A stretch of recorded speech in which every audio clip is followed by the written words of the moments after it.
Assalamualaikum warahmatullahi wabarakatuh. Perkenalkan saya Didan. Selamat datang di video pembelajaran perpetaan dan sistem informasi geografis. Pada video kali ini saya akan mengajak kalian untuk berkenalan dengan sebuah software yang bisa kita gunakan untuk mengolah data sistem informasi geografis. Dan seperti yang bisa kalian lihat di sini, software yang akan kita gunakan adalah Quantum Geographic Information System, atau bisa juga disingkat sebagai QGIS. Beberapa orang menyebutnya sebagai QGIS. Itu tidak masalah, terserah kalian.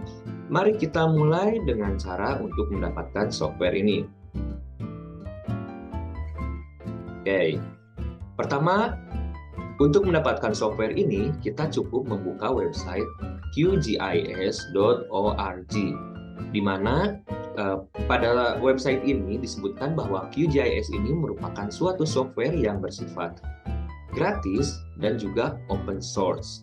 Gratis di sini artinya kita bisa mendapatkan software ini dengan gratis tanpa berbayar, dan untuk open source ini artinya software ini terbuka bagi para developer, siapapun yang ingin membantu untuk mengembangkan QGIS, misalnya untuk membuat plugin, membuat add-ins, menambahkan fungsi, dan lain sebagainya. Dan bisa kita lihat juga di sini bahwa untuk mendownload QGIS, kita cukup klik menu ini. Oke, di sini ada tombol untuk mendownload, kemudian juga ada versi terbaru, versi berapa. Kemudian pada halaman ini pun ada sebuah tombol support QGIS, di mana kalian bisa membantu dengan berdonasi untuk kemajuan software ini. Oke, nah pada software ini pun kita bisa melihat mengenai berita-berita dari proyek QGIS, siapa saja yang terlibat dalam proyek ini, kemudian ada informasi dari komunitas dan berbagai informasi lainnya. Oke, untuk mengunduh atau mendownload QGIS, kita cukup klik pada bagian Download Now. Oke, mari kita mulai dengan proses instalasi. Jadi, ketika kita klik Download Now, kita akan masuk ke halaman berikutnya. Di sini bisa kita lihat ada berbagai instalasi yang sudah disesuaikan dengan sistem komputer. Jadi ada download for Windows, for Mac, for Linux, for BSD, dan lain-lain. Dan tentunya ini pun merupakan salah satu kelebihan dari QGIS, yaitu bisa digunakan oleh berbagai macam sistem. Kemudian bisa kita lihat juga di sini bahwa versi terbarunya adalah 3.26. Kita langsung download. Dan ukurannya itu sekitar 1 GB. Karena saya sudah selesai mendownload, saya sudah punya instalasinya, hanya langsung saya cancel saja. Kemudian setelah proses download selesai, kita akan mendapatkan program atau setup untuk melakukan instalasi QGIS pada perangkat kita. Oke, kita coba. Ini pun mudah, kita hanya cukup klik saja. Dan sekali lagi, karena proses instalasi ini sudah saya lakukan,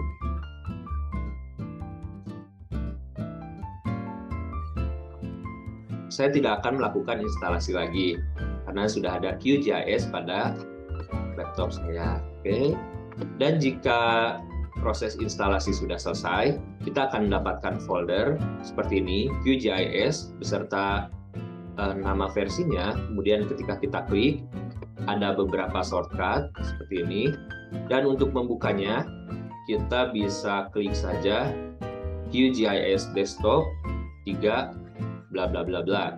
Dan di sini sebagai informasi bahwa saya masih menggunakan QGIS 3.22 Beato Wiza.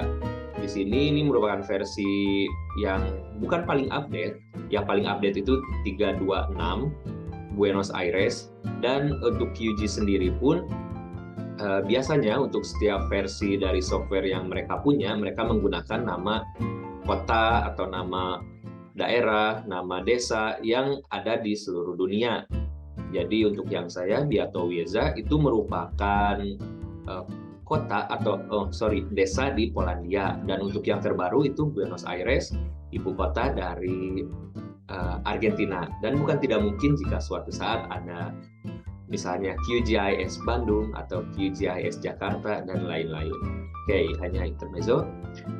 Kita balik lagi. Di sini ini merupakan tampilan awal saat kita membuka QGIS. Bisa kita lihat ada present projects, itu adalah project terakhir yang kita buat menggunakan QGIS. Kemudian juga ada news, berita terkait QGIS, dan juga ada mungkin template. Oke, karena di sini saya akan memperkenalkan interface-nya.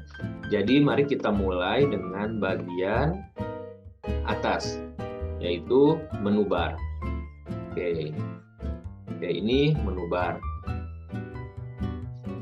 Dan seperti yang kita tahu bahwa menu pada QGIS itu umumnya sama dengan software lainnya. Ada project atau file. Ini adalah menu jika kita ingin membuat project baru, membuat file baru, untuk menyimpan, kemudian untuk mencetak, dan lain-lain. Ada menu edit. Ini untuk undo, redo, kemudian cut features, copy features, paste features, dan lain-lain. Ada view.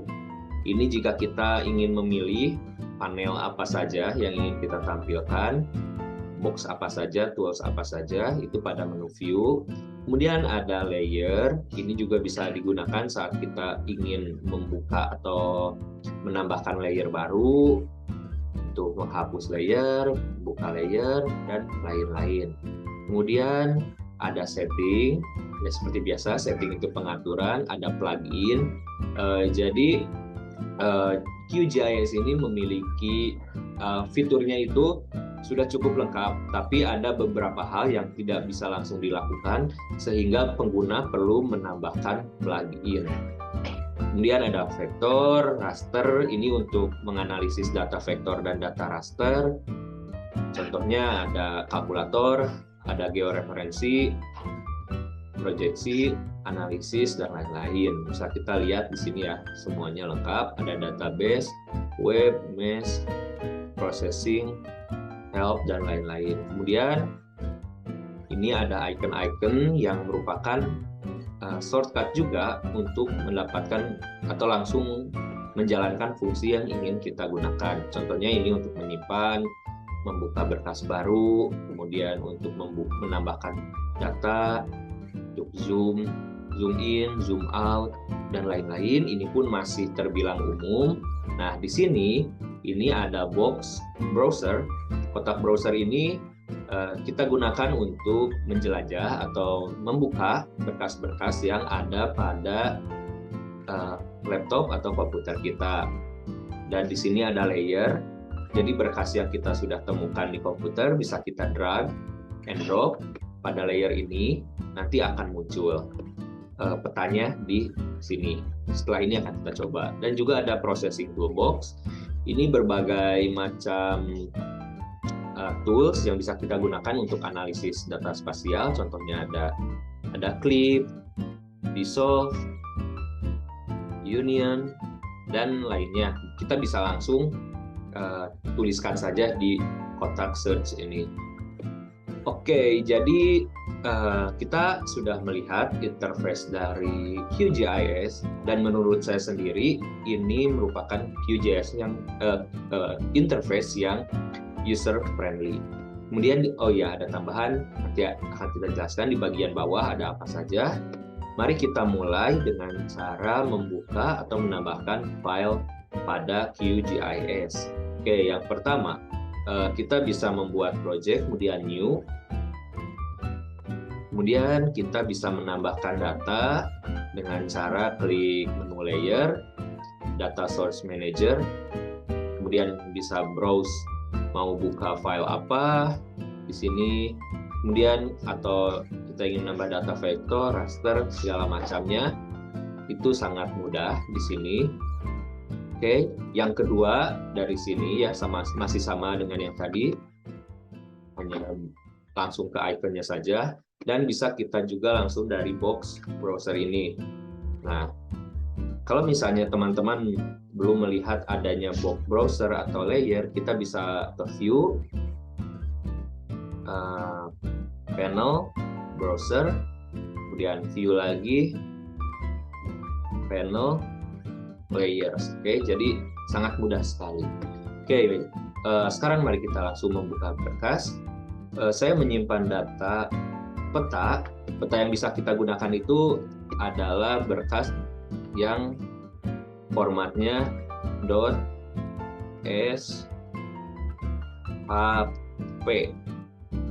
atau save file. Oke, mari kita coba. Saya menyimpan pada modul GIS. Nah, kita buka Karawang. Nah, pada folder Karawang ini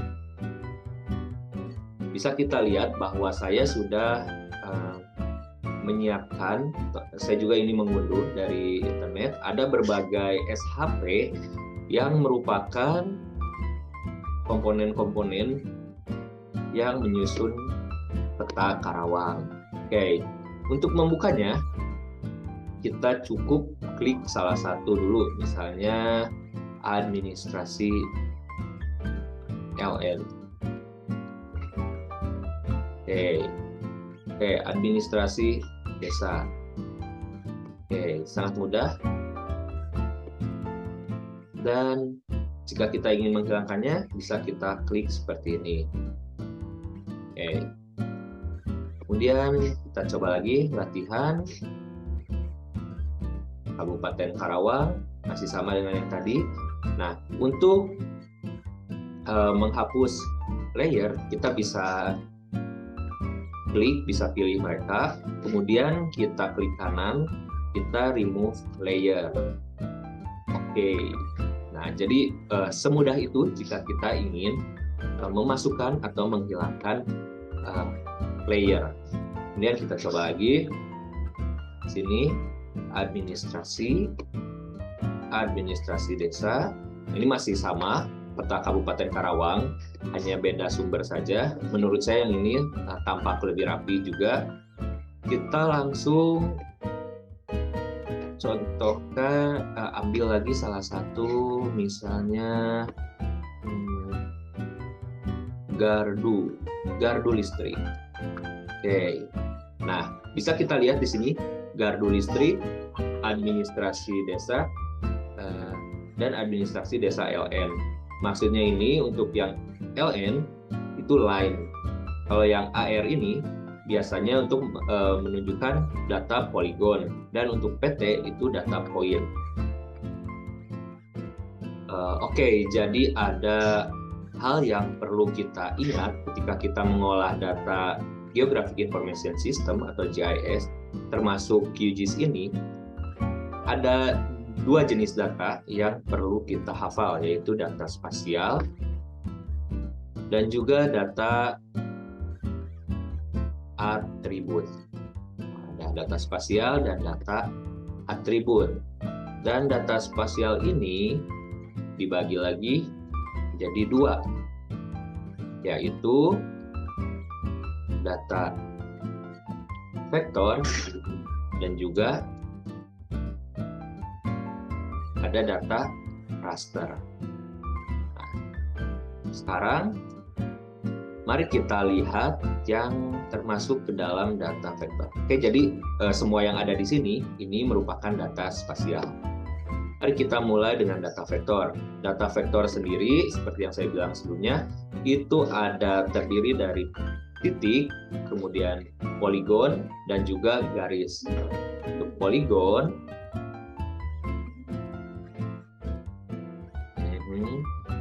nah, yang warna kecoklatan ini membuat atau membentuk sesuatu, itu termasuk ke dalam data poligon. Kemudian garis batas administrasi ini itu termasuk ke dalam line. Dan untuk gardu listrik ini, titik-titiknya itu merupakan data vektor jenis point atau titik. Jadi perlu diingat ada 3. Data vektor itu atau data vektor dan terdiri dari poligon, kemudian ada line atau garis, dan ada poin atau titik. Oke, ini merupakan basis data pada data spasial. Setelah itu kita lanjut ke data atribut. Nah, data atribut itu apa? Data atribut itu adalah data yang diwakilkan dengan informasi berupa tulisan, baik itu huruf ataupun angka. Bisa kita lihat contohnya ketika kita melihat layer-layer ini, jika kita klik kanan seperti ini, itu kita akan mendapatkan opsi untuk open attribute table. Nah, open attribute table ini merupakan data yang termasuk ke dalam data atribut. Pada data atribut ini contohnya bisa kita lihat di sini ada, karena ini administrasi desa, kita bisa melihat nama-nama desanya yang ada di Kabupaten Karawang.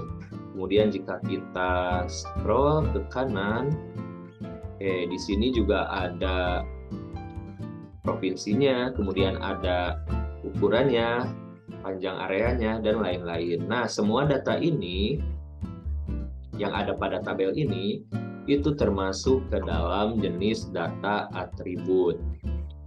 Nah, cara membukanya sekali lagi klik kanan, open attribute table. Dan itulah jenis-jenis data yang perlu kita tahu jika kita ingin mengelola data Geographic Information System atau GIS. Oke. Oh iya, dan kemudian seperti yang saya jelaskan tadi, data vektor itu jika kita zoom seberapa besarnya itu pun bentuknya akan sama, tidak akan pecah. Kita lihat ya di sini misalnya pada poin-poin ini semua akan tetap, tidak akan pecah.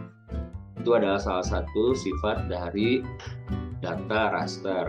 Kemudian ada lagi tambahan. Nah, pada bagian bawah ini ada koordinat, kemudian ada skala, magnifier, rotation, dan lain-lain. Oke, pertama koordinat ini akan berubah secara otomatis ketika pointer yang ada pada halaman peta ini kita arahkan ke bagian-bagian tertentu. Contohnya pada poin gardu ini, lihat koordinatnya sekian, ketika kita geser koordinatnya berubah lagi, ketika kita geser lagi koordinatnya berubah lagi. Dan di sini ada skala, bisa kita lihat skalanya 1 banding misalnya 250.000 atau lebih kecil lagi 1/1 juta. Nah, itu untuk skalanya. Dan untuk memperbesar atau memperkecil skala, kita cukup memainkan scroll pada mouse kita. Oke, jadi sekali lagi, baik untuk menghapus data yang ada pada layer ini, bisa kita remove layer, atau jika kita ingin menghilangkannya untuk sementara, kita cukup klik saja box yang ada di sebelah kirinya. Contohnya saya ingin menghilangkan titik-titik gardu ini, kita cukup klik. Menghilangkan semua, tinggal klik. Oke, semudah itu kita remove. Selanjutnya kita coba lagi nih untuk membuka. Kita coba membuka Purwakarta. Kita buka Kabupaten Purwakarta. Oke, langsung seperti ini. Jika misalkan kita ingin tambahkan juga dengan Karawang, oke, sudah sesuai atau sudah memiliki georeferensi. Jadi peta SHP itu umumnya sudah memiliki koordinat yang sesuai dengan apa yang ada di dunia nyata. Oke, kita remove lagi. Pada QGIS ini pun kita bisa membuka berkas berkas atau data sistem informasi geografis lain seperti DEM contohnya. Kemudian juga kita bisa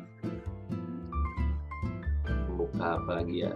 Pokoknya berkas-berkas seperti peta pun bisa kita masukkan pada QGIS ini. LBI contohnya. Tarupa Bumi.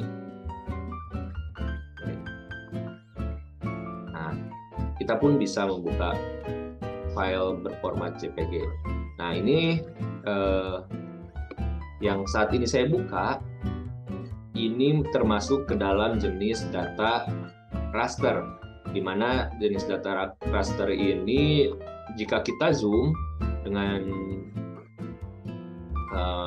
terus-menerus, kita akan mendapati kotak-kotak yang memiliki warna yang berbeda. Setiap kotak ini, atau bisa kita kenal juga sebagai pixel, itu memiliki nilai atau mewakili nilai warna saja yang diwakili atau yang telah dijelaskan dengan sistem atau format pewarnaan RGB. Kita lihat ya, di sini ada, ya kita zoom, pecah, dan kita zoom terus, kita lihat akan ada bermacam-macam kotak yang mewakili warna yang berbeda. Oke, nah itulah dia perbedaan antara data vektor dan juga data raster. Oke, nah itu saja untuk video yang pertama. Jadi pada video kali ini kita sudah belajar bagaimana cara instalasi QGIS atau QGIS, kemudian juga mempelajari mengenai interface atau tampilan dari QGIS ini, kemudian juga bagaimana cara untuk menambahkan data atau layer, dan juga cara untuk menghapus layer yang sudah kita tambahkan. Oh, dan kita juga sudah belajar mengenai jenis-jenis data yang bisa kita olah di software ini. Itu saja. Mudah-mudahan apa yang saya sampaikan ini bermanfaat. Akhir kata saya ucapkan Assalamualaikum warahmatullahi wabarakatuh.